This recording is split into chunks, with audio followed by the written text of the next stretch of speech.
فخلينا نبدأ الأول، يعني إيه تيار سلفي؟ يعني إيه سلفية؟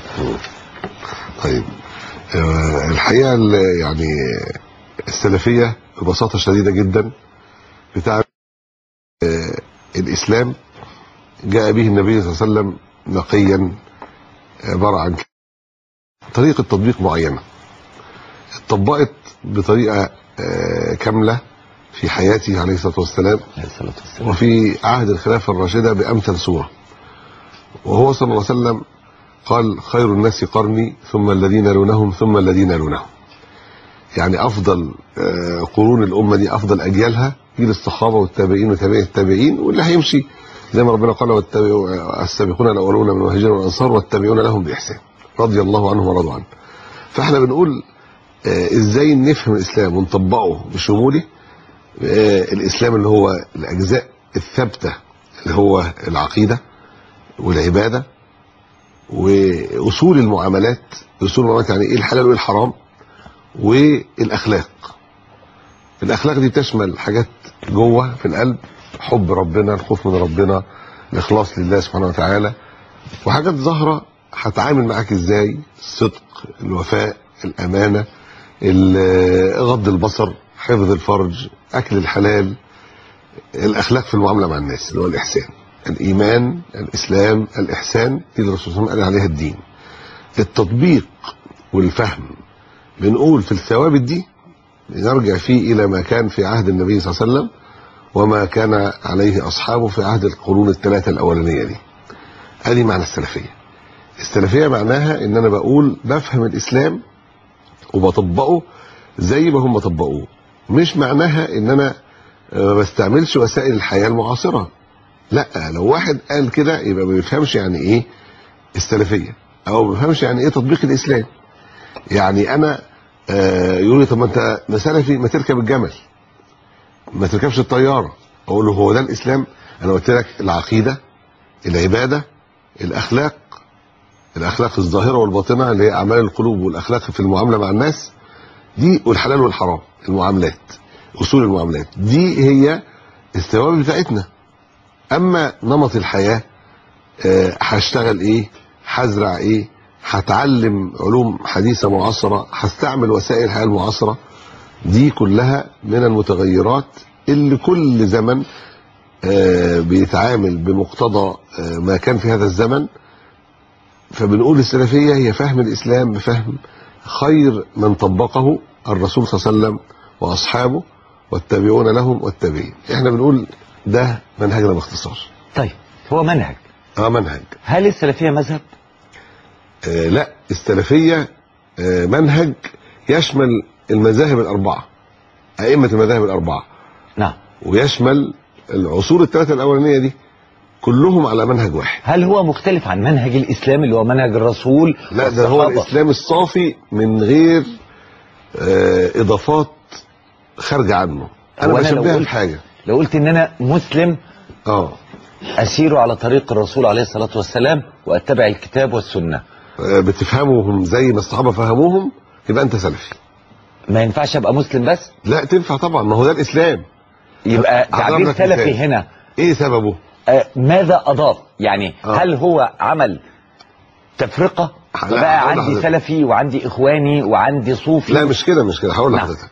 احنا عندنا مثال كده، كان في قصر جميل مبني على أحسن أسس وقواعد، وبعدين اللي ما بيحبوش صحاب القصر ده بدأوا يحدفوه بالطوب وبكل الوسائل الممكنة عندهم لغاية ما اتهد. وبعدين جت ناس ورثة أصحاب القصر قالوا عايزين نبنيه، لقوا كومة من الأحجار. ففي ناس قالت كل الكومة دي تنفع ناخد منها عشان نبني القصر، وفي ناس قالوا لا، ده في أحجار من الأحجار دي كانت من اللي هي ضربها الأعداء وبقت ضمن الكومة. احنا الصح ان احنا لازم ننظف ونوصل للقواعد اللي اتبنى عليها القصر أول مرة، وناخد الأحجار اللي اتبنى بيها ونبني على نفس القواعد عشان نبني نفس القصر بتاع اللي سبقونا بيه.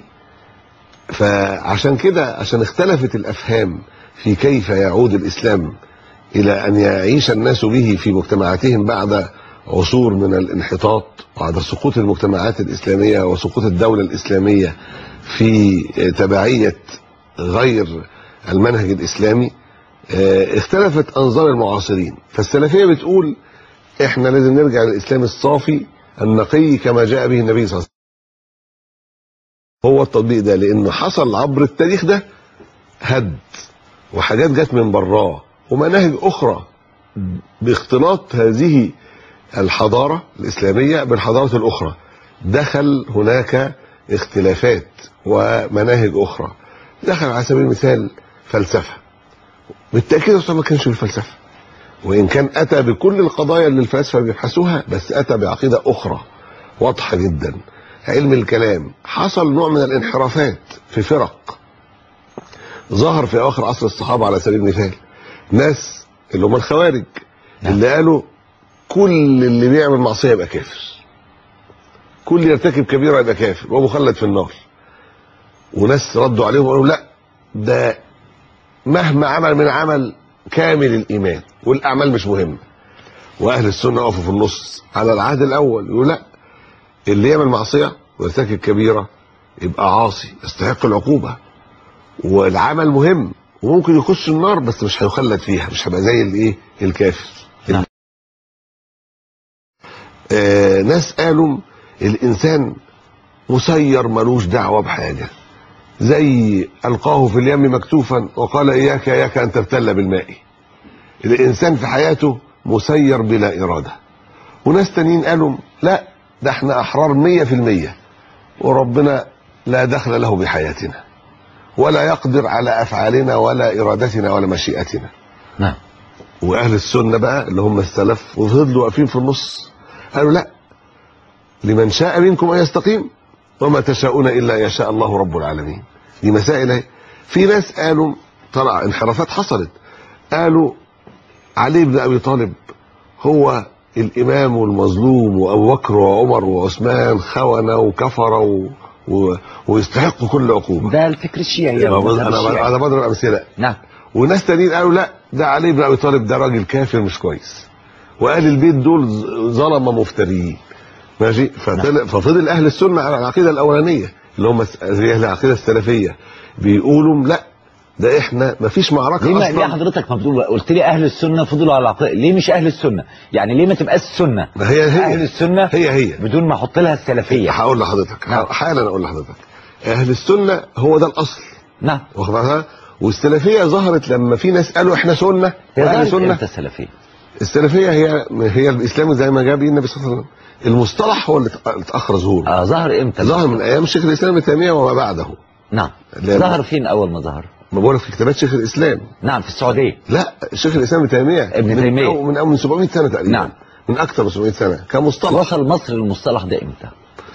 المصطلح ده ظهر بقوه مع ظهور جماعه انصار السنه المحمديه، اللي تاثرت تاثر كبير بدعوه او تربى الشيخ حامد الفقي في مدرسه الشيخ رشيد رضا. نعم.